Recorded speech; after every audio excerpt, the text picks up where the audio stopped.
Assalamualaikum warahmatullahi wabarakatuh. Perkenalkan, nama saya Rita Irmayani, NPM 2217051047 dari kelas C, dengan mata kuliah Teori Bahasa dan Automata.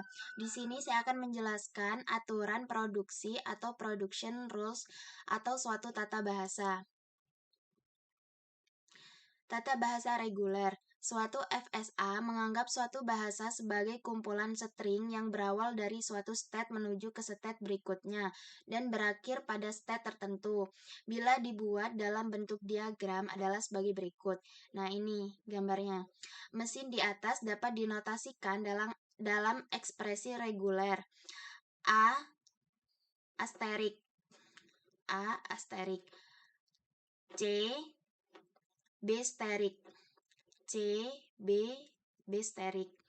Dapat pula dirumuskan dalam suatu aturan produksi, tata bahasa reguler. Nah, di sini ada aturan produksi tata bahasa reguler. Ini kan yang pertama ada batasan. Batasan ini A, tanda panah, beta. Tanda panah ini artinya menghasilkan atau menurunkan. Jadi A menghasilkan atau menurunkan beta, di mana A berisi satu simbol variabel, beta berisi simbol variabel atau terminal. Terus di sini ada V menghasilkan V atau T, V atau T atau epsilon. Simbol variabel V menghasilkan non-terminal, masih bisa diturunkan. Misal A, B, C. Simbol terminal itu T. Dia hasil yang diturunkan, misal A, B, C, 0, terus 1. Simbol epsilon ini string kosong. Menghasilkan string kosong. Selanjutnya di sini ada suatu bahasa formal dinyatakan dengan 4 tupel. Jadi ada 4 tupel. Ini G sama dengan V, T, S, P, di mana V itu menghasilkan himpunan simbol variabel, T itu himpunan simbol terminal, S itu simbol awal, menghasilkan simbol awal, P itu menghasilkan himpunan aturan produksi. Nah, di sini ada tata bahasa reguler, penurunan kan. Ada linear kanan, ada linear kiri, di mana linear kanan ini, misal A menghasilkan X beta, A menghasilkan X, di mana A, B, elemen V, dan X, elemen atau anggota dari T. Linear kiri ini, misal A menghasilkan beta X, A menghasilkan X, di mana A, B elemen dari V, dan X elemen dari T. Selanjutnya di sini saya mempunyai contoh. Contoh yang pertama, merumuskan aturan produksi dari suatu FSA. Nah, di sini kan sudah ada nih diagramnya. Jadi, S ini menghasilkan OA, 0A, A menghasilkan 1B atau 1, B menghasilkan 0S atau 1S. Nah, di sini simbol himpunan variabelnya itu menghasilkan SAB. Himpunan terminalnya itu dia menghasilkan 0,1. S-nya ini dia adalah S, terus P-nya ini dia S menghasilkan 0A, terus A ini menghasilkan 1B atau 1, terus B ini menghasilkan 0S atau 1S.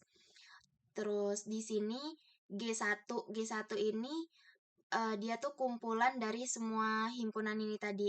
Jadi misal digabung jadi 1, hasilnya SAB 0,1 dari sini kan. Terus habis itu S ini, terus S menghasilkan 0A, A menghasilkan 1B atau 1, B menghasilkan 0S atau 1S. Oke, yang selanjutnya, contoh kedua, merumuskan aturan produksi dari suatu FSA. Nah, di sini S itu ada AS atau BA, A-nya itu menghasilkan B atau C atau epsilon, B itu menghasilkan AB atau BD, C itu menghasilkan BD atau A epsilon, D itu menghasilkan A atau epsilon. Jadi himpunan simbol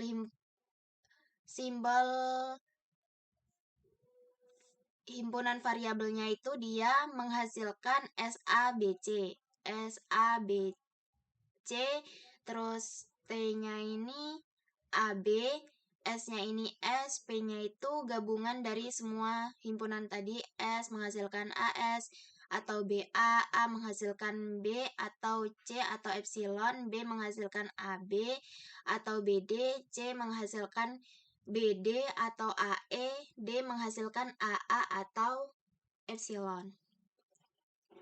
Selanjutnya di sini ada contoh lagi merancang FSA dari suatu aturan produksi. Misal, buat FSA dari aturan produksi di bawah ini. V, SAB, simbol variabel ini menghasilkan SAB. Terminalnya ini sama dengan A, B, terus S-nya ini S, P-nya ini S menghasilkan AB atau AA, A menghasilkan BAB atau B menghasilkan BAA atau BB. Nah, di sini sudah ada gambar diagramnya seperti ini hasilnya setelah kita hitung. Sekian dari saya. Apabila dalam menjelaskan banyak kekurangan, saya mohon maaf dan kepada Allah saya mohon ampun. Saya akhiri, wassalamualaikum warahmatullahi wabarakatuh. Terima kasih.